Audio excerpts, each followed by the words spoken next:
Mummy అసలు అనే గురించి తెలియదు మాకు. అసలు నిజం పేరు శివనేనా కాదా అది కూడా తెలియదు, అని ఏ క్యాస్ట్ కూడా తెలియదు. అసలు వాళ్ళకి ఏం రైట్స్ ఉన్నాయని చంపేసారు మా మదర్ ని.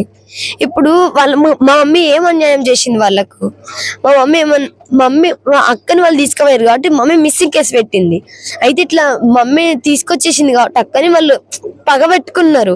పెట్టుకొని చంపేస్తే ఇంకోసారి తీసుకురాదు కదా, మేము ఉండొచ్చు, మేము హాయిగా బ్రతకొచ్చు అనేసి ప్లాన్ వేసుకురంట. వాళ్ళ తమ్ముడు చెప్పిండంట, శివ అనే వ్యక్తి వాళ్ళ తమ్ముడు చెప్పిండంట, నిన్న పోలీస్ వాళ్ళు కొడితే చెప్పిండంట, మేము ఇట్లా ఫస్ట్ నుంచి అనుకుంటున్నాం వాళ్ళ మదర్ ని చంపేయాలనేసి, మేము ఫస్ట్ నుంచి అనుకొని ప్లాన్ వేసుకొని ఇప్పుడు చేసేసినాం సార్.